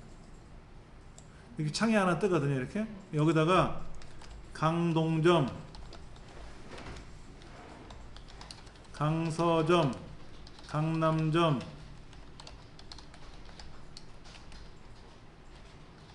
강북점, 동서남북 순서대로 이렇게 추가를 하고 이렇게 입력한 내용을 추가하고 그리고 확인 누르면 요 동서남북 순서대로 정렬이 되는 거죠. 근데 월화수목금토는 이미 들어가 있으니까 그 목록에서 동서남북을 선택하고 정렬하는 그 순서대로 돼요. 썬데이, 먼데이도 그렇고 제뉴어리, 페브리도 그렇고 월이나 요일 같은 경우는 우리가 알고 있는 요일도 영어로 돼 있고 우리말로 돼 있고 그 다음에 월도 영어로 돼 있잖아요. 그냥 우리가 1월, 2월, 3월 하면 순서대로 1에서부터 10일까지 가니까 상관이 없는데 영문으로 된 월을 정렬하라 그러면 ABC 순서대로 정렬한단 말이야. 의미가 아니라 이제 그런 거 정렬할 때 성명 같은 경우야. 여기 성명 같은 거에 오름차순하면 홍길동 씨가 앞에 가고 강감찬 씨가 앞으로 가고 홍길동 씨가 뒤로 가겠지. 이름이야 뭐 의미가 있는 건 아니고 가나다순으로 나열하면 되겠죠. 정렬이란 개념이 그런 거예요. 근데 데이터가 뭐 많아봤자 5건이니까 이게 답답한 거라. 그래서 다음에 제가 예문을 드린다 그랬잖아요. 그건 예문이 어마어마하게 많을 겁니다. 그런 거를 가지고 정렬을 하고 부분합을 해봐야 뭔가 잘 돼요. 자, 다시 한번 해볼게요. 아까 시트 1, 아까 여기 있던 거, 이거 공연장에 있던 거, 얘를 기준으로 지금 이제 처음에 번호 순서대로 나열되어 있었었는데 이걸 공연장별로 정렬을 하는 이유가 LG가 먼저 나오던 LG가 뒤로 나오던 상관은 없어요. 묶으려 그러는 거죠. LG끼리 세종끼리. 무슨 이유로? 부분합하려고. 그러면 무조건 얘는 앞에 있는 번호 순서대로 번호 순서 여기 넘버를 기준으로 그룹한다고 처음에 나온다 그랬잖아요. 근데 우리가 그룹을 진 게 공연장이니까 그룹화 항목은 공연장으로 고쳐줘야 된다는 거지. 부분합에 가면 꼭 그거를 고쳐줘야 돼요. 그 다음에 무조건 제일 끝에 있는 항목 있잖아요. 제일 끝에 있는 항목에 대한 합계부터 계산한다고 나오거든요. 이거는 여러분이 이제 바꾸시면 되지. 자녀 자석의 합계를 구할 건지 평균을 구할 건지 여러분이 판단하시고 확인. 평균이 나왔잖아요. 자, 다시 부분합에 가서 이번에는 공연명에 대한 개수를 넣어볼 거예요. 개수. 근데 확인 누르면 순간 방금 전에 계산했던 평균이 사라진다는 얘기죠. 뭐 때문에? 새로운 값으로 대치라는 것 때문에. 그래서 공연명 빼고 예매 수량을 다시 평균으로 바꿀 때 새로운 값으로 대치를 빼주고 확인을 누르면 기존에 지금 공연명의 개수에다가 예매 수량의 평균이 추가될 거다. 근데 이제 문제는 얘죠. 얘하고 얘. 얘가 보기 싫잖아. 소점이가 너무 지저분하게 나와서. 그럼 얘는 어떻게 해주면 되죠? 홈탭에 가서 소점이를 줄여. 이렇게. 소점이 한 자리만 나오게끔 줄여. 그럼 되게 있어 보이잖아요? 안 있어 보이나? 아까는 얘가 정신없었잖아요. 이렇게 막. 줄이면 그럭저럭 정확한 것처럼 보이지. 이렇게 이제 부분합을 하고 나서 부분합을 한 결과의 단점이 뭐냐면 데이터가 흐트러진다라는 얘기죠. 원 데이터가 보존되지는 않고 막 이렇게 흐트러지는 불편함이 생겨요. 또 하나 왼쪽에 보시면 1, 2, 3, 4라는 왼쪽에 숫자가 하나 생성돼요. 이렇게 1번 누르면 전체 개수와 평균이 딱 보여. 2번을 누르면 아까 처음에 개수 구한 게 먼저 나오고 3번 누르면 나중에 평균 구한 게 보이고 4를 누르면 개별적인 요소가 다 나오고 이때 왼쪽에 뺄셈이라는 기호가 보일 거예요. 뺄셈 기호. 이 뺄셈 기호를 누르면 어떻게 된다? 펼쳐지고 확장이 되고 축소가 되죠. 오므라들고 축소가 되게끔 이렇게 움직일 거예요. 빼기를 누르면 오므라들고 더하기를 누르면 펼쳐지고 확장, 축소가 되는 거죠.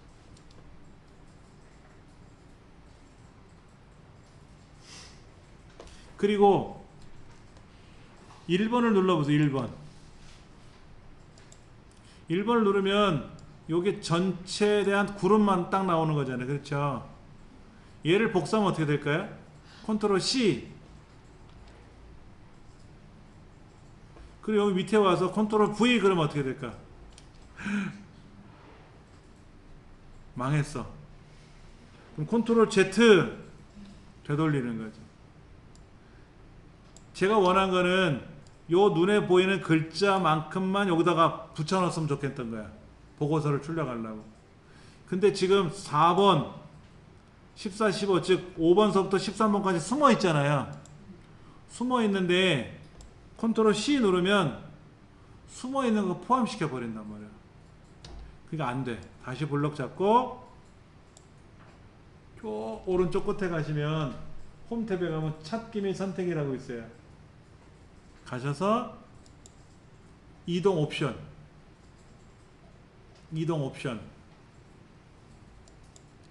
가서 화면에 보이는 셀만 즉 네 번째 줄 14, 15줄 화면에 보이는 것만 확인. 그리고 컨트롤 C 저쪽에 가서 컨트롤 V 그럼 딱 그거만 나와요.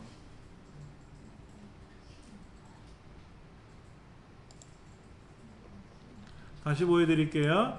여기를 블럭을 잡았지만 실제로 블럭 안에는 5번 줄부터 13번 줄까지가 숨어 있는 거예요. 얘를 통째로 복사해서 붙이면 숨어 있는 게 튀어나온다고. 그래서 블럭을 잡아놓고 홈 탭의 끝에 가시면 찾기 및 선택이라는 항목 가서 이동 옵션이라는 항목이 있습니다. 얘를 클릭하셔가지고 화면에 보이는 셀만 선택할 겁니다 라고 선택을 해요. 확인 누르면 자세히 보시면 14번 줄하고 14, 15줄을 14번 줄하고 14, 15를 따로 블럭 잡은 것처럼 보여요. 컨트롤 C 누르면 두 동네가 깜빡깜빡거려. 아까는 이렇게 블럭 잡았을 때 컨트롤 C 누르면 통으로 깜빡거렸는데 지금은 얘하고 얘가 구분되어 있는 애니까 두 동네가 깜빡거리는 것처럼 보인단 말이야. 그래 놓고 저 밑으로 내려가서 붙여넣기 컨트롤 V를 누르면 눈에 보이는 것만 복사가 딱 돼서 붙인 거지. 왜냐면 블럭 안에는 숨어있는 애들도 있잖아요. 근데 어떤 애들은 명령을 걸면 숨은 거는 빠지기도 해요. 근데 얘는 안 빠지고 여기 가려준 것 뿐이잖아요. 이렇게 본래 이것만 된 거잖아요. 이렇게 된 거잖아요. 이렇게. 원래 숨겨진 게 아니라 내가 숨긴 게 아니라 명령에 의해서 숨어진 것처럼 보이는 거잖아요. 그 데이터는 원래 있는 애들이잖아요. 그러니까 복사해서 붙이면 엉망이 되는 거지. 내가 원하는 보고서가 나오는 게 아니라는 거지. 그래서 블록 이 부분합을 계산하고 나서 그 결과를 간추려서 보고서로 제출할 때는 그런 일들이 좀 있어요. 자, 108페이지로 돌아갈게요. 아까 이제 정렬을 하고 부분합 들어갔지 않습니까? 자, 부분합 순서는 어떻게 되나 보세요. 108페이지 1번. 공연장을 기준으로 내림차순을 했는지 오름차순을 했는지 몰라도 정렬이 된 거죠. 그러니까 여기에 공연장을 기준으로 이 책에는 세종문화관이 먼저 나오고 LG가 나중에 나오니까 영문자가 작고 우리말이 크다 그랬잖아요. 내림차순을 한 거지. 저는 그냥 오름차순 한 거고 우리는. 그리고 이제 부분합에 들어가서 108페이지 3번 그림. 108페이지 3번 그림 보시면 1번 그룹화 항목은 아까 정렬했던 공연장을 선택해야 되고 이거 중요한 거예요. 그 다음에 2번 무조건 합계부터 계산한다 그래요. 그럼 바꾸면 되지. 개수로 바꾸든 뭐 최대값으로 바꾸든. 3번 제일 꼴찌에 있는 항목을 무조건 계산한다고 나와요. 엑셀은. 부분합에서. 그러면 여러분이 끝에 있는 걸 할지 중간에 있는 걸 할지는 선택하시면 되는 거고 한 개를 할지 여러 개 할지는 여러분이 선택하시면 되는 거고 그렇게 해서 확인을 누르면 오른쪽 109페이지처럼 결과가 하나 나왔잖아요. 그럼 거기다가 새로운 계산을 하나 더 넣어주려는데 새로운 계산을 넣어주면 먼저 계산했던 결과가 사라지고 바뀌지는 거지 않습니까? 그때 5번 그림 5번 그림에 그 네 번째죠. 네 번째 새로운 값으로 대치를 해제해주고 어디 갔어? 새로운 값으로 대치를 해제해주고 요거 그리고 계산을 해주면 항목이 추가된다는 거죠. 계산 항목이. 그게 부분합에서는 생명이에요. 오죽하면 얘가 필기시험에 엑셀에 관련된 자격증 시험에 필기시험을 본다 그러면 부분합에 꼭 그 얘기가 나와. 새로운 값으로 대치를 빼줘야 되느냐 선택을 하느냐 차이가 뭐냐 뭐 이런 거를 필기에 꼭 물어봐요. 그게 중요한 거니까. 그리고 왼쪽에 1, 2, 3, 4가 보이죠? 원래 하나만 계산했을 때는 1, 2, 3만 나왔었어. 근데 하나를 더 계산하니까 4가 됐고요. 여기다가 예를 들어서 좌석수의 뭐 개수를 계산해봐라. 좌석수가 아니라 예매 수량의 뭐 최대값을 구해봐라. 그러면 하나가 더 추가됐잖아요. 그럼 여기 5가 돼. 여기다 부분합에 가서 이번엔 최소값을 하나 떠놓을 거야. 그럼 최소값이 더 생겼죠? 그럼 여기 6이 돼. 함수 항목이 늘어날 때마다 저 왼쪽에 있는 숫자는 1, 2, 3, 4, 5, 6, 7, 8 계속 늘어나요. 그때 1번이 뭐다? 전체. 2번은 첫 번째 계산했던 그 다음에 3번은 그 다음 거 4번은 그 다음 거 5번은 그 다음 거 6번 제일 끝에 있는 숫자는 뭐? 개별적인 거 1번은 전체 끝번호는 뭐다? 개별적인 거 그것도 시험에 나오더라고. 저 앞에 있는 숫자에서 1번 누르면 어떻게 되나요? 이렇게 시험에 나와. 개별적인 요소가 다 나오게 하려면 1번 누른다? 땡. 끝 숫자를 눌러야 돼. 끝 숫자. 전체가 보이게 하려면 1. 그러면 그룹된 결과만 딱 보이는 게. 그런 것들이 이제 필기 시험에는 나온다. 어차피 실기는 내가 하면 되니까. 자, 그러면 이제 여러분들이 그 다음 페이지 110페이지에 나와 있는 뭐 스캐너인지 프린터인지 이거를 입력을 해서 부분합을 구할 수 있겠죠. 그 다음에 111페이지에 나와 있는 것처럼 주말 근무수당 명세서에 성별 근무처 그 근무수당 나와 있는 거 있지 않습니까? 이것도 한번 해봐야지. 자, 그러면 시트를 하나 더 만드세요. 시트를 하나 더 만들어서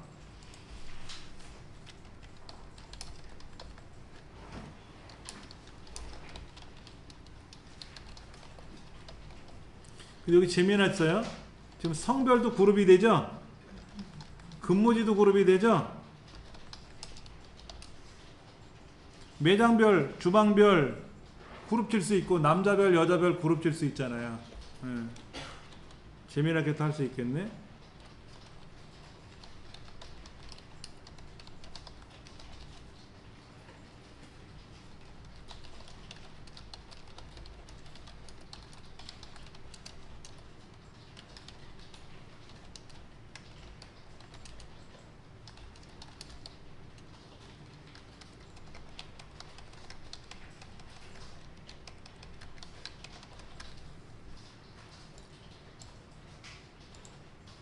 책에 나오는 대로 꾸며주시면 돼요.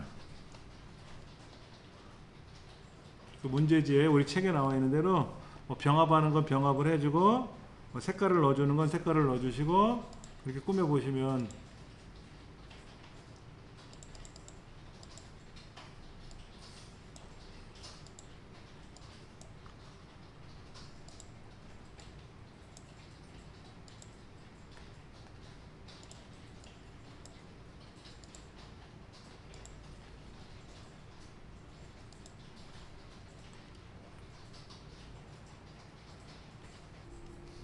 자, 근무지에다 놓고 정렬하면 매장별로 모이고 주방별로 모이고 그 다음에 두 번째 이제 부분합에 가면 제일 중요한 게 뭐다? 그룹화 항목이지. 근무지별로 정렬한 이유가 부분합 그룹화 하려고 한 거예요. 제가 이게 중요합니다고 몇 번을 얘기했어. 근데 얘를 계속 이름에다 놔. 그러면요 이렇게 나와요. 이름별로 됐잖아. 이름별로. 그러니까 그룹화 항목은 근무지야. 근무지. 그러니까 근무수당의 합계를 구하라 그러면 이렇게 매장별로 합계, 주방별로 합계가 나와. 그 다음에 평균을 하나 더 추가하래. 평균. 근데 중요한 거는 아까 합계 구할 때요. 요 밑에 거 있잖아요. 밑에 거. 새로운 값으로 대치를 하는데 아래 요약 표시를 빼고 확인 누르면 얘가 올라가요. 아래. 이 데이터 아래에다가 결과가 나와야 보기 좋잖아요. 그러니까 얘를 건드렸어요. 요거. 어떤 분이 요걸 건드려 보셨나봐. 호기심이 많으셨어. 자, 이번에는 합계가 아니라 뭐다? 평균으로 바꾸고, 이때 확인 누르면 합계가 사라진다 그랬잖아요. 그러니까 뭐를? 새로운 값으로 대치를 빼주면, 그 확인 누르면 평균이 추가되는데, 먼저 계산한 게 밑에, 나중에 계산한 게 위에. 순서가. 그러니까는 위에 합계가 나오게 하고 싶어. 위에 합계가 나오고 싶어. 밑에 평균이 나오고 싶어. 그럼 평균을 먼저 계산해야지. 거꾸로. 순서가 예를 들어서 합계가 먼저 나오고 평균이 나중에 나오게 하고 싶은 거야. 그럼 어떻게 해야 돼요? 부분합을. 평균을 먼저 구하고 나중에 합계를 구하면 합계가 위에 올라가고 평균이 먼저 구했으니까 먼저 계산한 게 밑으로 내려간다 그랬잖아요. 그러니까 우리 책에는 순서가 어떻게 되어 있냐면 합계와 평균을 구하시오라 그랬잖아요. 합계를 먼저 계산한 거지 뭐. 그 나중에 평균을 구한 거지. 근데 요 요약이라는 글자가 보기 싫으시면 얘를 합계로 바꾸시면 돼요. 일일이 바꾸셔야 돼. 총합계는 그대로 있는데 이건 그대로 있어. 근데 합계가 요약으로 바뀌었거든. 그러니까는 시험 문제 간혹 뭐뭐 요약을 뭐뭐 합계로 바꾸시오라고 하면 일일이 수동으로 고쳐야 돼요. 자동으로 안 바뀝니다. 그러면 합계 먼저 구하고 평균 나중에 구한 게 아니라 평균을 먼저 구하고 합계가 나중에 구해진 거죠. 순서가. 그 순서를 기억을 하셔야 돼요. 그래서 이대로 이제 제출을 하면 되겠지. 네. 자, 이번에는 성별로 할 거예요. 성별. 여자가 먼저 나오고 남자가 나중에 나오게 할 겁니다. 그럼 이 부분합 자체를 어떻게 해야 돼요? 삭제해야지. 제거해야지. 그 다음에 이제 다시 정렬을 해야죠. 성별에다 클릭해 놓고 오름차순 하면 니은이 위에 있고 이응이 밑으로 내려가니까 내림차순 해야 이응 여자가 먼저 나오고 니은 남자가 내려가죠. 그렇죠. 그래 놓고 이제 부분합에 가면 당연히 뭐다? 그룹화 항목은 성별이죠. 성별이죠. 합계를 먼저 구하고 다시 평균을 구하라 그러면 평균 구하면 되겠죠. 뭐 그렇죠. 이렇게 계산하는 건 어려운 건 아니지. 부분합에서는